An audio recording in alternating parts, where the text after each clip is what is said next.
السلام علیکم دوستو، میرا نام ہے بلال شکور اور آپ دیکھ رہے ہیں میرا چینل انفارمیٹو۔ ارے کیا آپ کو وہ دن یاد ہیں جب آپ کا انٹرنیٹ فون لائن سے کنیکٹڈ ہوتا تھا؟ ڈائل اپ کی آواز مجھے اب بھی خوابوں میں پریشان کرتی ہے۔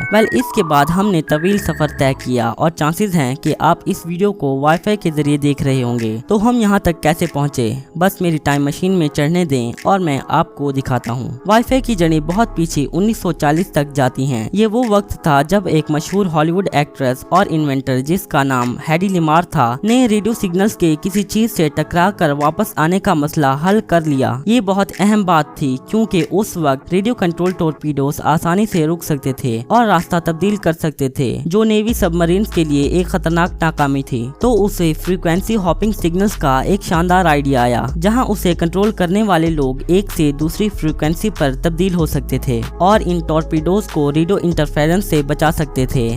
اور اب 1980 کی طرف فاسٹ فارورڈ ہوتے ہیں۔ یہ وہ وقت تھا جب پرسنل کمپیوٹرز ہماری زندگیوں میں آنا شروع ہوئے تھے، لیکن اس وقت کمپیوٹرز ایتھرنیٹ کیبلز کے ذریعے انٹرنیٹ سے جڑے ہوتے تھے۔ مجھے لگتا ہے کہ سائنسدان اس وقت ان ساری کیبلز کے آپس میں پھنس جانے سے تھک گئے تھے، اس لیے انہوں نے ڈیٹا کو بھیجنے کے لیے ریڈیو سگنلز کو چنا۔ البتہ پہلی کچھ کوششیں ناکام رہیں، کیونکہ سگنلز دیواروں، فرنیچر اور جو بھی کمپیوٹر کے راستے میں ہوتا تھا اس سے ٹکرا جاتے تھے۔ جو سائنسدان اس وقت نہیں جانتے تھے وہ یہ تھا کہ یہ مسئلہ کمپیوٹر کی ایجاد سے بھی ایک دہائی پہلے حل کر لیا گیا تھا۔ یہ 1970 سے شروع ہوتا ہے۔ ایک الیکٹریکل انجینئر ڈاکٹر جان او سلیون، جس کو the father of wi fi بھی کہا جاتا ہے، وہ اور اس کی ٹیم اس وقت دو بلیک ہولز کے ریڈیو سگنلز کو ڈیٹیکٹ کرنے کی کوشش کر رہے تھے، اور وہ پیچیدہ ایکویشنز کو لائے جنہیں فاسٹ فیورئر ٹرانسفارمز کہا جاتا ہے۔ بدقسمتی سے وہ ان بلیک ہولز کو ڈیٹیکٹ نہیں کر سکے اور انہوں نے اپنے سارے آلات کو شیلفز میں رکھ دیا۔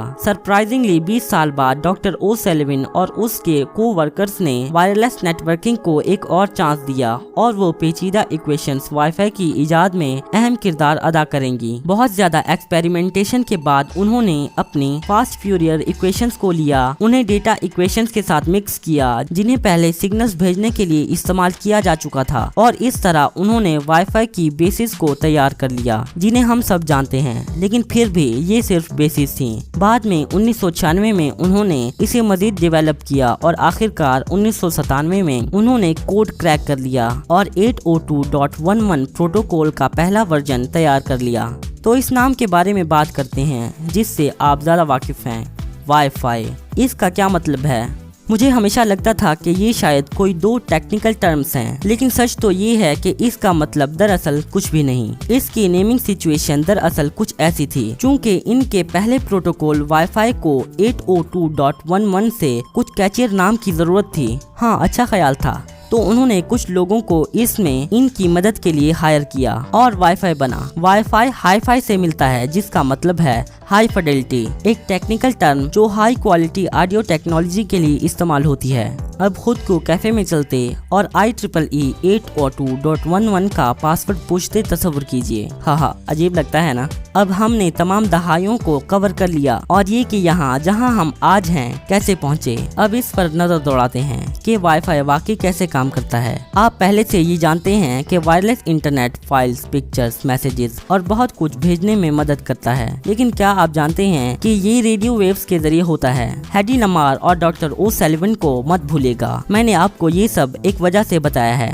ہاں، وائی فائی ریڈیو ویوز کا استعمال کرتا ہے ڈیٹا ٹرانسمٹ کرنے کے لیے آپ کے راؤٹر سے، جو آپ کی وائی فائی سورس ہے، اور آپ کی ڈیوائس یا ریسیور تک۔ یہ فریکوینسیز گیگا ہرٹز میں ماپی جاتی ہیں۔ اس بورنگ سائنٹیفک سٹف کو چھوڑیے اور یہ سنیے۔ یہ تصور کیجئے کہ آپ بیچ پر ہیں اور لہروں کو کنارے سے ٹکراتے ہوئے دیکھ رہے ہیں۔ اگر آپ ٹکرانے والی ہر لہر کے درمیان کا وقت کیلکولیٹ کریں تو آپ لہر کی فریکوینسی کو کیلکولیٹ کر رہے ہوں گے۔ فرض کیجئے کہ ہر لہر کو کنارے سے ٹکرانے میں جو وقت لگتا ہے وہ 1 سیکنڈ ہے، وہ سیکنڈ ہرٹز میں کیلکولیٹ کیا جاتا ہے۔ دوسرے الفاظ میں 1 ہرٹز 1 سیکنڈ کے برابر ہے، اور 1 گیگا ہرٹز کا مطلب ہے 1 بلین ویوز پر سیکنڈ۔ اگر آپ ان لہروں کو تیزی سے آتے ہوئے دیکھیں تو شاید آپ وہاں سے نکل کر پہاڑی پر چڑھنے کا سوچیں۔ تو فریکوینسیز جو وائی فائی راؤٹرز استعمال کرتے ہیں وہ 2.4 یا 5 گیگا ہرٹز پر سیکنڈ ہے۔ یہی وجہ ہے کہ ڈیٹا اتنی جلدی آپ کے فون میں ٹرانسفر ہو جاتا ہے۔ جب سپیڈ کی بات ہو تو 5 گیگا ہرٹز